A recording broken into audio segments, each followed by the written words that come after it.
So we've come into the museum and it's looking at Winchester around about 1870. So as we enter the museum, there's this model which will illustrate the whole town of Winchester around about the 1870 period. So get a good view of where everything is. Just been into the cathedral. That is absolutely a remarkable place, and you can spend many hours in there discovering everything. But you can see where the cathedral is and where things are in relation to it, and this 1870 portrayal of Old Winchester.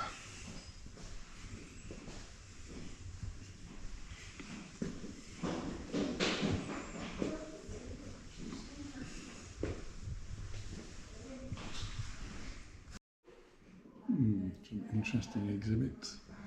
This is William Chalkley. He was the local taxidermist. And here's a penny farthing. This is amazing, isn't it? Always interesting to anyone from Stoke-on-Trent, a little bit of pottery. And we've got some pottery here.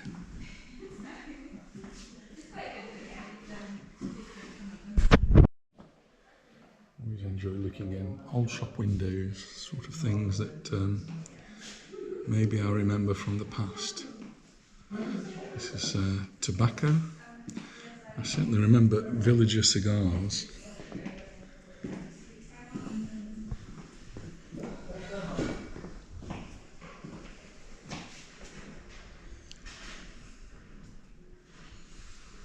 Now I'm very much anti-smoking.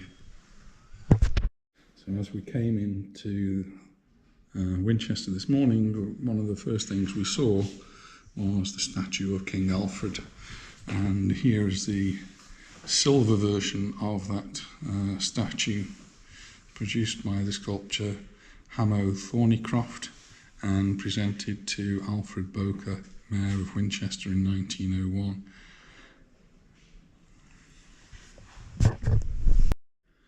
And in the cathedral we did see the plaque remembering Jane Austen, and here are a couple of purses that were owned by Jane Austen, and here is a poem written by her, and some bobbins here, so she must have been doing some sewing, and the top there is actually engraved with the initials J.A. Jane Austen. We now come up a floor, and here we're going to learn about the Tudors and the Stuarts. And the west gate of our historic landmarks of Winchester is a unique survivor of the medieval walled fortifications of the city. Follow the story of Winchester through the Tudor and Stuart years. Always fascinated by wars and weapons, as this particular display shows.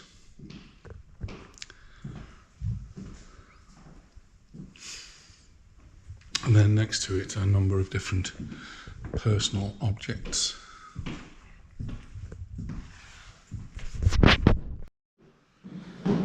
Here is a display about burials, and in pagan Anglo Saxon burials around the 5th to 7th century, many pagan Anglo Saxon people were buried in graves fully clothed with belongings for use in their afterlife, known as grave goods.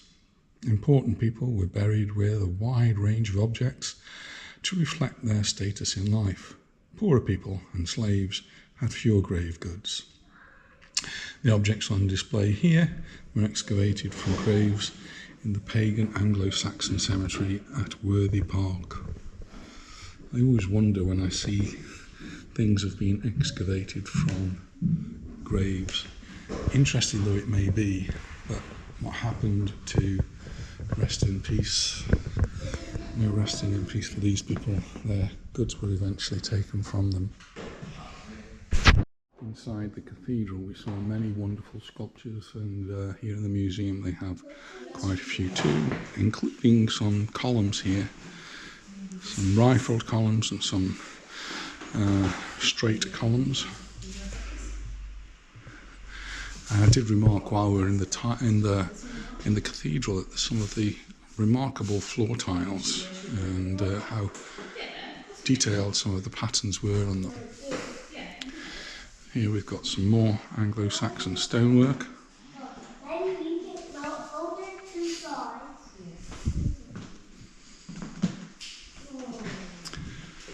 And a gravestone here. Gunny, the Earl's companion.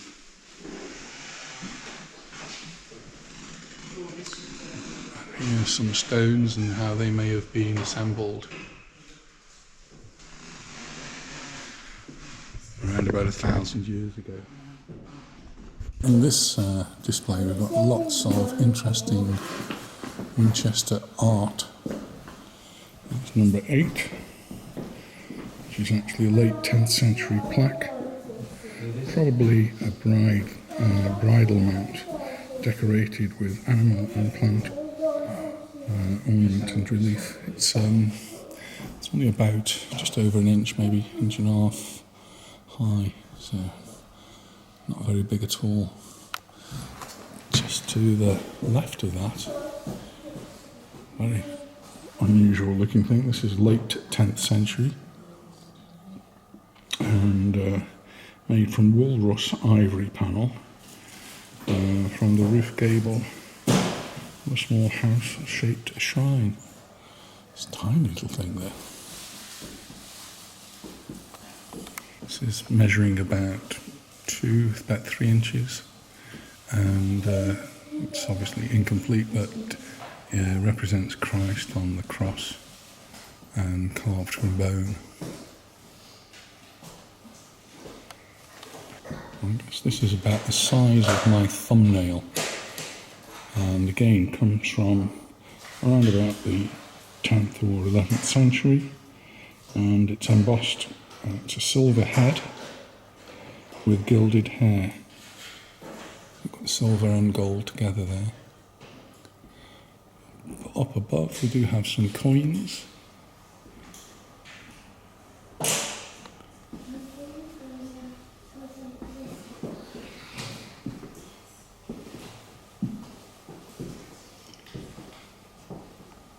That one being made into a brooch.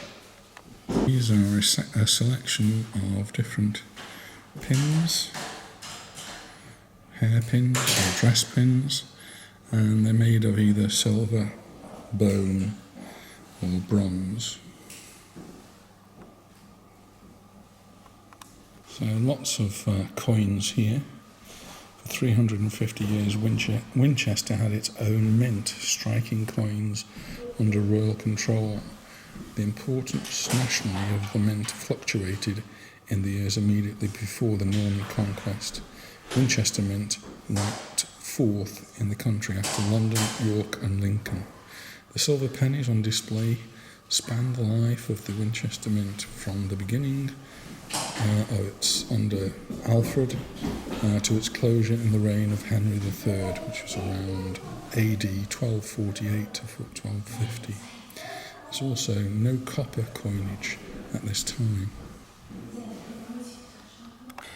This lead container, found locally in about AD 1833, contained between 8 and 12,000 silver pennies and cut half pennies of William I that had been deposited around 1087.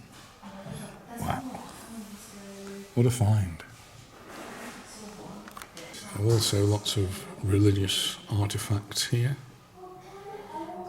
Just at the top there. Go right up. This is a swan's head.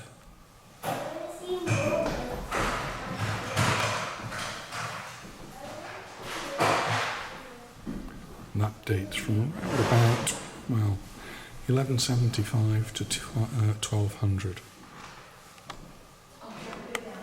Bronze horn was made in Winchester in the late 12th century. It's the oldest civic horn in the country. It was blown by the city crier to summon the freemen to assemblies of the borough moat.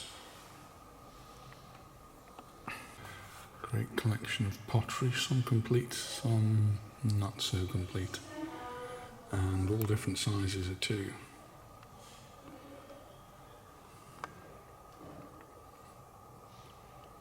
Many of these dating back 600-700 years.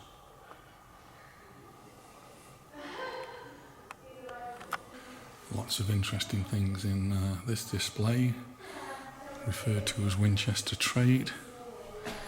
We've got things for the kitchen, tools of the trade, we've got clothing accessories, we've got the merchant's life, horse and riding equipment, and we've got some weapons in there as well.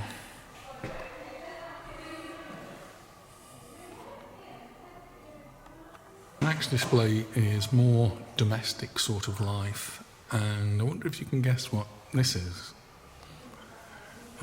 Well, it's a toilet seat. Moving down, more mundane things, we've got combs and shoes and slippers.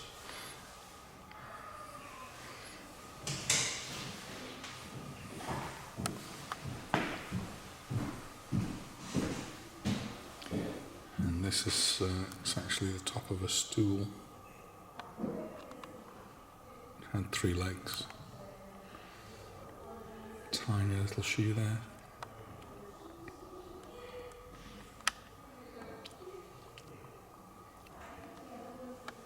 We actually have some musical instruments. These are whistles.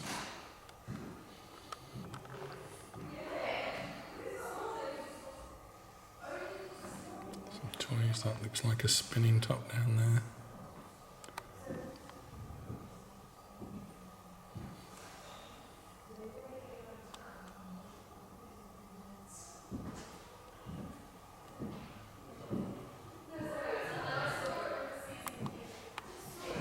They're actually chess pieces.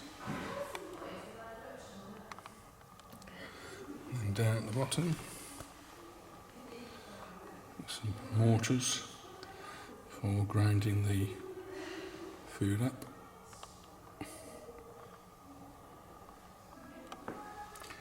Grinding the herbs and the spices.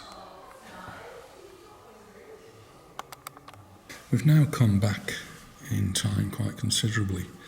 These coins here form part of the pre-shore hoard.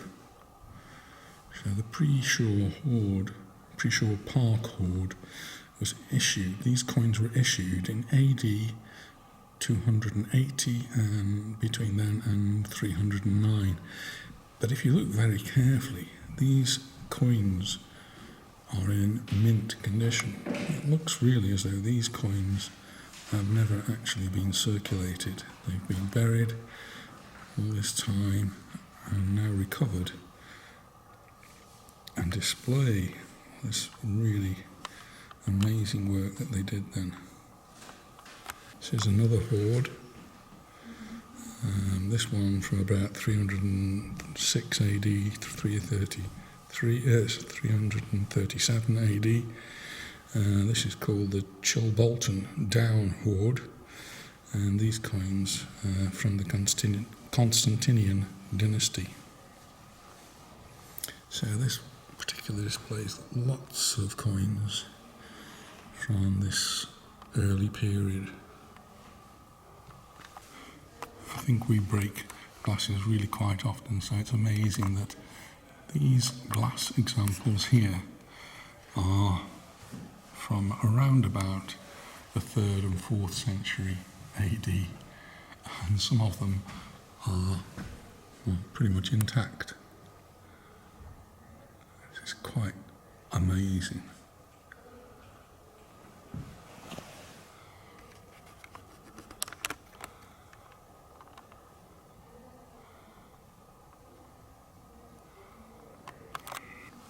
Some down here which might be even older.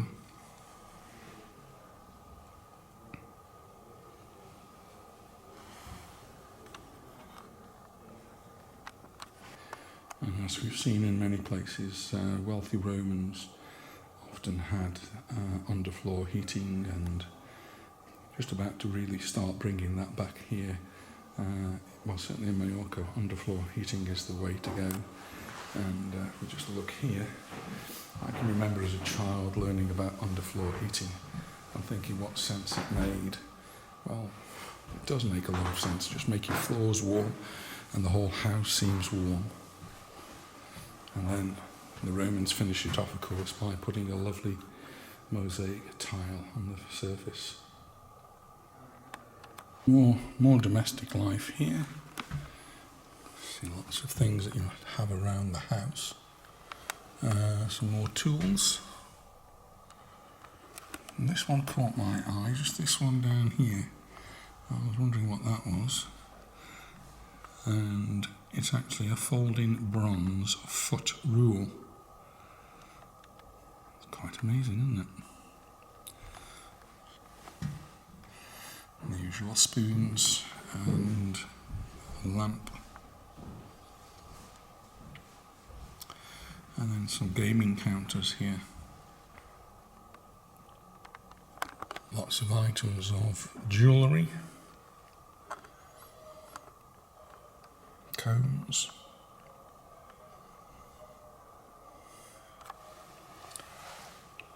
Some glass flasks. Probably held perfumes or oils. Pins. And some things, bracelets, some Roman and Celtic religious items here.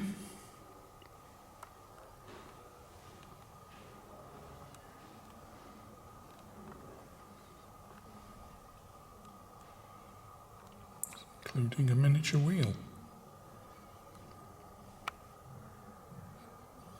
Next to a miniature axe.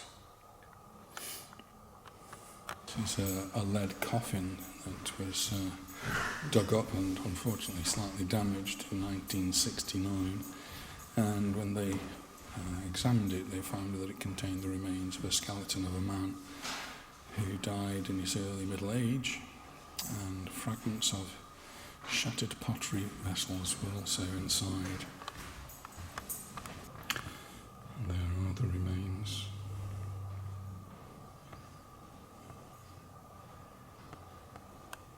From these relatively gruesome remains of a skeleton like this, the skillful scientist can then reconstruct the face and just put on some markings, and then with the clay build up what that person would have looked like. So there he is. That's what he would have looked like, something like that, all those years ago.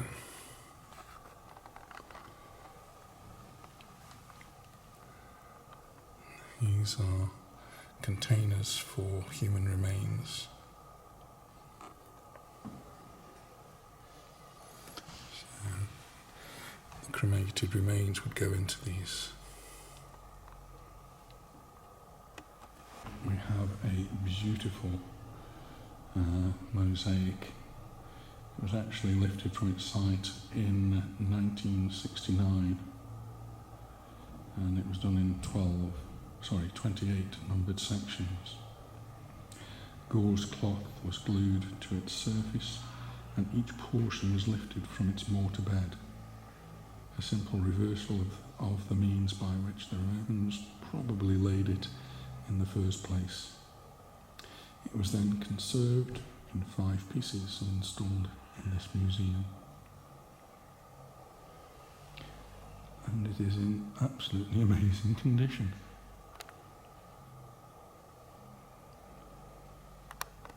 Here's another Roman mosaic which was discovered in 1878 during the digging of a sewage works.